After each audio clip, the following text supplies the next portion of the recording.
아침이 되매 다윗이 편지를 써서 우리아의 손에 들려 요압에게 보내니 그 편지에 써서 이르기를 너희가 우리아를 맹렬한 싸움에 앞세워 두고 너희는 뒤로 물러가서 그로 맞아 죽게 하라 하였더라.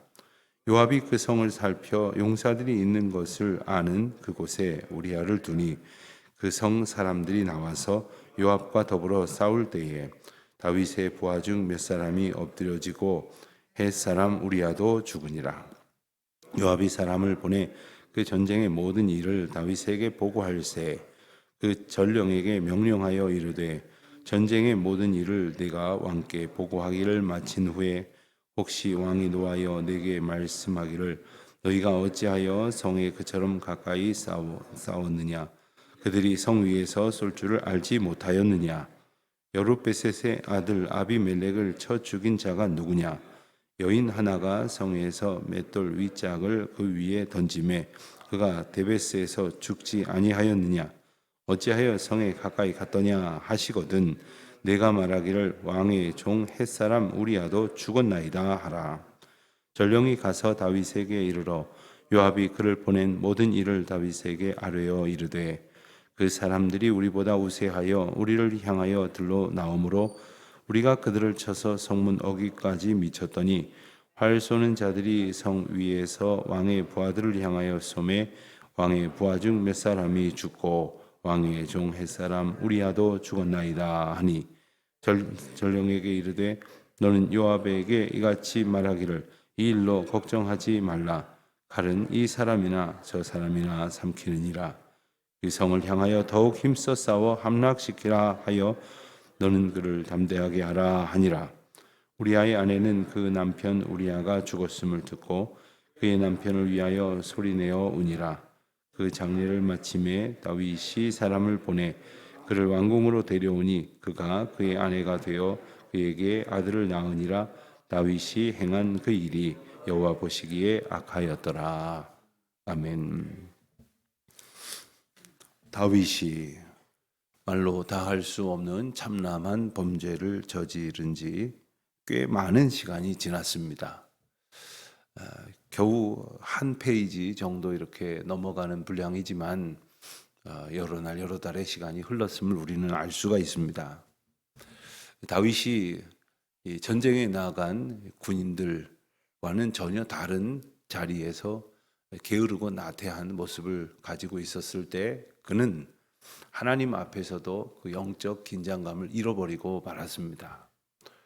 우리가 방심한다라는 말을 자주 쓰는데 이 마음을 이렇게 놓쳐버리고 혹은 마음대로 내버려 두고 마음대로 굴러가도록 그 마음을 붙들고 살피지 못했다는 뜻이 될 것입니다. 우리가 하나님 앞에 우리의 마음을 경건하고 온전하게 잘 드리면서 살아가고 있는지를 우리 스스로가 점검할 필요가 있습니다. 그런데 사실 이것을 점검하고 돌이키는 것도 우리의 능력으로 할 수가 없는 것이죠. 그러니 하나님 앞에서 우리가 하나님을 의지하고 하나님 앞에 있음을 끊임없이 바라보는 것입니다. 그것이 우리에게 주시는 하나님의 은혜입니다. 마치 화분을 햇볕이 잘 드는 쪽으로 그리고 해가 움직이는 쪽으로 이렇게 옮겨놓고 돌려놓는 그러한 주인의 심정으로 하나님께서는 우리를 항상 하나님 앞으로 이렇게 인도하여 주십니다. 하나님을 바라볼 수 있도록 하십니다. 그런데 문제는 우리가 하나님을 바라보는 우리에게 주시는 그 소망의 의지 그리고 그 신앙의 일정 부분 책임과 자유의지를 주님 앞에 온전히 드리고자 소원하지 않을 때에 우리는 하나님 앞에 있으면서도 하나님 앞에 있지 아니하는 사람처럼 살아갈 때가 있었으니 다윗이 바로 그런 모습으로 범죄하였던 것이고 그 범죄한 것을 깨달으면서도 오히려 더 큰 범죄로 그 자신의 죄악을 가리려고 했다는 것을 우리가 알 수가 있습니다. 다윗은 우리아의 아내를 범하고 그리고 그 밧세바가 임신하였다는 소식을 듣고서는 우리아를 불러들여서 그 일을 감추려고 했습니다. 그러나 충성스러운 우리아에 의해서 다윗의 참남한 죄악상은 더 드러나 버리고 말게 됩니다. 아무도 모를지라도 우선 다윗이 알고 있고, 그리고 다윗 주변에 있는 사람들이 눈치를 채기 시작을 했습니다. 오늘 본문을 보면 아예 노골적으로 요압에게 편지를 써서 보내는데, 그 편지의 내용은 바로 우리아를 전장 저 앞에 위험한 곳에 두어서 그로 하여금 맞아 죽게 하라. 어떻게 왕이 부하에게 이런 편지를 보낼 수가 있겠습니까? 이 편지를 받아든 요압은 어떤 생각을 하겠습니까? 그런 생각은 전혀 고려하지 않고 있습니다. 어떻게든 자신의 죄악을 가릴 궁리만 하고 있었던 것입니다.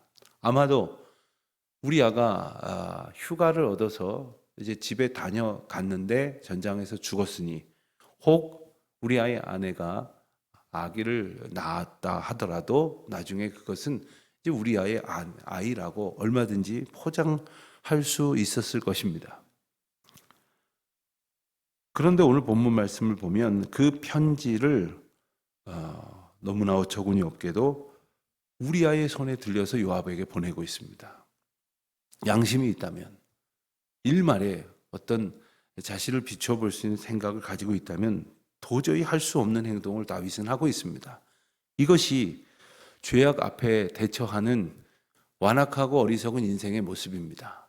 우리가 죄를 보는데 하나님 앞에서 그 죄를 보는 은혜를 얻으면 그 죄를 하나님 앞에 내려놓고 회개의 은혜를 얻고자 하지 않겠습니까? 그런데 하나님 앞에 있음을 망각하면 어떻게 해서든지 그 죄를 감추어 보려고 하고, 그리고 다른 사람에게 전가시키려고 하는 것이 인간의 완악한 속성임을 오늘 우리에게 보게 하십니다. 다윗만의 문제가 아닙니다. 성군이라 일컬어지고 또 이 일 앞서도 혹은 나중에도 하나님 앞에 믿음의 참된 표본으로 살았던 다윗이 그럴진데 우리가 말하여 무엇하겠습니까? 우리 인생이 그러하다는 것을 분명히 일러주시는 것이죠. 우리가 보는 대로 요압은 그 편지를 받았을 때에 16절 이하에 보면 충실하게 명령을 실행합니다. 그러나 이것을 어떻게 충실이라고 말할 수 있겠습니까? 그럼에도 불구하고 그는 왕의 명령을 따르는 수하이고, 그리고 전시 중이므로 왕의 명령을 어쩔 수 없이 지켰을 것입니다. 결국 다윗의 죄악과 다윗이 자신의 죄악을 가리려는 그 악한 의도 때문에 엉뚱한 사람이 또다시 죄를 짓는데 동원이 되고, 또 우리가 보는 것처럼 우리아만 죽는 것이 아니라 다윗의 부하 중 몇 사람이 엎드려지고 죽었다. 여기서 다윗의 부하라는 말을 성경은 강조를 합니다.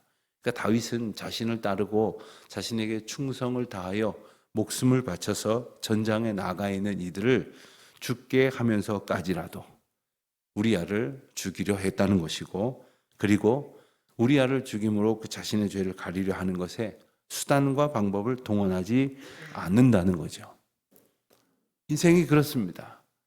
다윗이 왕이기에 왕의 권세를 가지고 군사들을 움직일 수 있는 그 장수에게 이런 명령을 해서라도 자기의 죄를 가리려고 했던 것처럼, 우리도 할 수 없어서 그렇지 할 수만 있다면 어떤 수단 방법을 다 써서라도 우리 죄를 가리려고 하는 것이 인간의 속성이 아니겠습니까? 그것을 보게 하시는 것이 바로 오늘 본문의 메시지입니다. 결국 우리아가 전사를 하게 되었습니다.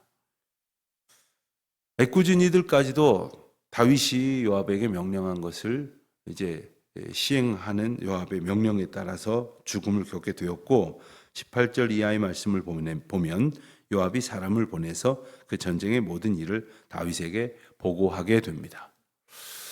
저는 잘 알지는 못하겠습니다. 성경의 내용으로만 봐서는 이러한 전황의 변화에 따라서 그때그때 왕에게 보고를 했는지는 모르겠습니다만은 요압은 이 상황을 그대로 보고를 합니다. 왜냐하면 다윗이 그 어떤 전쟁터의 소식보다도, 승리의 소식보다도 오히려 요압이 다윗의 명령을 따라서 우리아를 죽게 하도록 한 그 사건이 성공을 거두었다는 소식을 기다리고 있었음을 알고 있었기 때문입니다. 어떻게 전쟁터에 나아간 부하들에게서 들려오는 소식 중에 우리아가 죽었다는 소식을 기다리고 있게 되었다는 말입니까? 또 그리고 참남하게도 그것을 가장 충성스러운 다윗의 부하인 요압이 이렇게 정확히 알고 있다는 말입니까?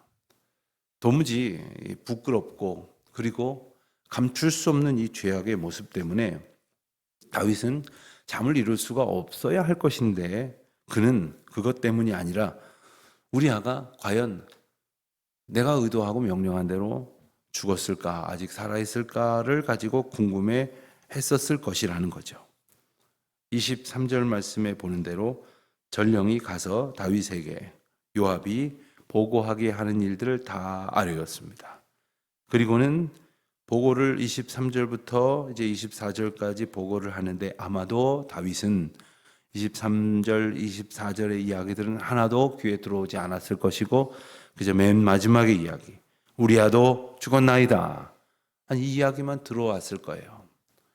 그 이야기만 그저 뜻대로 되었구나 하는 생각으로 자신에게 오히려 마음을 편안하게 해 주었을지도 모르겠습니다. 그렇다면 과연 다윗은 제대로 된 사람인가? 다윗은 어찌하여 이렇게까지 되었을까? 이것은 바로 죄 앞에 서는